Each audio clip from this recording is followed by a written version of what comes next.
Assalamualaikum warahmatullahi wabarakatuh. Perkenalkan kami dari kelompok 2 yang akan mempresentasikan hasil kerja kami terkait hormon insulin dan peranannya dalam regulasi gula darah. Kelompok kami terdiri dari saya sendiri, Chandra Bagus Ferdiansyah, dengan NIM akhir 002 dari angkatan 2019.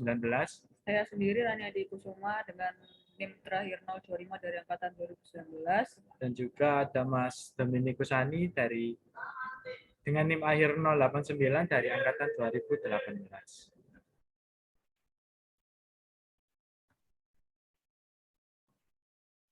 Insulin merupakan hormon yang terdiri dari rangkaian asam amino yang dihasilkan oleh sel beta kelenjar pankreas. Apabila terdapat rangsangan pada sel beta ketika kadar normal, insulin disintesis dan disekresikan ke dalam darah sesuai kebutuhan tubuh untuk keperluan migrasi glukosa darah. Insulin dihasilkan awalnya sebagai prehormon, selanjutnya berubah menjadi prohormon dan aktif menjadi hormon insulin. Sintesis insulin dimulai dalam bentuk preproinsulin atau prekursor hormon insulin di dalam retikulum endoplasma di dalam retikulum endoplasma sel beta. Selanjutnya, enzim peptidase menghidrolisis preproinsulin sehingga terbentuk proinsulin yang dikemas dalam secretory vesicles. Proinsulin diaktifkan menjadi insulin dan peptidase atau C-peptid yang disekresikan secara bersamaan melalui membran sel.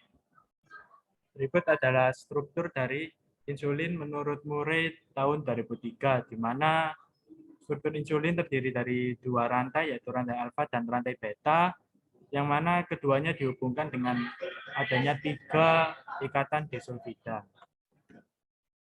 Selanjutnya adalah mekanisme pembentukan insulin. Kita tahu bahwa insulin distimulasi oleh adanya kadar glukosa yang tinggi, di mana glukosa masuk ke dalam sel beta pankreas melalui gugus glukosa transporter 2, sehingga menjadi glukosa 6-fosfat yang kemudian menghasilkan ATP. Di situ disebut glucose signaling. Selanjutnya, proses tersebut akan menyebabkan tertutupnya protein channel untuk kalium, karena kalium yang berada di dalam sel beta sudah berada dalam kadar yang tinggi. Sehingga karena hal itu akan menyebabkan reaksi selanjutnya, yaitu depolarisasi dari membran sel. Karena depolarisasi dari membran sel menyebabkan protein channel untuk kalsium meningkat, sehingga akan memasuki ke tahap selanjutnya. Tahap selanjutnya adalah sintesis insulin. Nah, mekanisme pembentukan insulin sendiri awalnya sebagai prohormon yang selanjutnya menjadi prohormon, kemudian menjadi insulin pada sel beta pankreas pada suatu protein dengan rantai alfa dan beta. Insulin aktif memisahkan ikatan peptida pada peptida yang menghubungkan rantai alfa dan rantai beta melalui peptide connecting atau peptida C. Pada ikatan ini ada 4 asam amino yang dilepaskan. Proinsulin merupakan rantai alfa dan beta yang dihubungkan oleh jembatan disulfida. Bila rantai disulfida ini direduksi, maka akan terjadi inaktivasi insulin. Insulin tidak hanya disekresikan dalam bentuk aktif, tetapi sebagian dalam bentuk inaktif atau proinsulin dalam jumlah yang sedikit. Selanjutnya adalah proses atau mekanisme kerja insulin. Kita tahu bahwa insulin bekerja tidak pada semua jaringan, melainkan hanya beberapa jaringan yang memiliki reseptor, antara lain sel otot, sel lemak, dan juga sel hepat. Insulin diterima oleh reseptor insulin pada membran sel, kemudian akan mengaktifkan 2 jalur. Yang pertama adalah jalur MAP kinase yang kemudian akan menyebabkan pertumbuhan sel, proliferasi sel, dan juga ekspresi gen. Jalur selanjutnya adalah jalur P3K, di mana ada 2 hasil, yaitu sintesis lipid, protein glikogen, atau survival cell, dan juga proliferasi. Terus hasil yang selanjutnya adalah translokasi gugus glukosa transporter 4 yang awalnya berada di sitoplasma pindah menuju membran sel.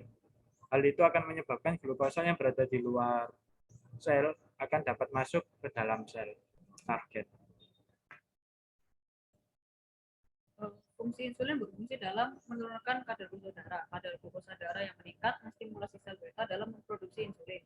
Tahapan proses sekresi insulin melalui stimulasi molekul glukosa antara lain yaitu yang pertama, proses di mana glukosa melewati membran sel beta dengan bantuan glukosa transporter atau GLUT.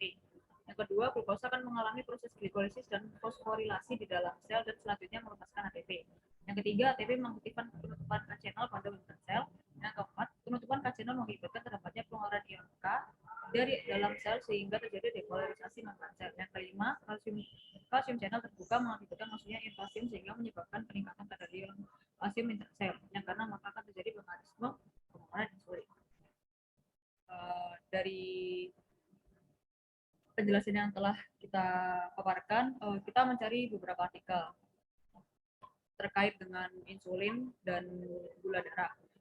Yang artikel pertama adalah dalam penelitian terkait efek penambahan senyawa aktif dari tanaman tomat atau Solanum lycophyllum terhadap kerja insulin dalam regulasi kadar glukosa darah, LDL, kolesterol, dan berat badan lahir pada tikus penting diabetes mellitus tipe 2. Hasilnya yaitu menunjukkan bahwa kelompok perlakuan 1 yang diberi terapi insulin mengalami penurunan kadar glukosa jika dibandingkan dengan kelompok kontrol. Pada kelompok perlakuan 2 dengan sari tomat mengalami penurunan kadar glukosa dan berat badan jika dibandingkan dengan kelompok kontrol.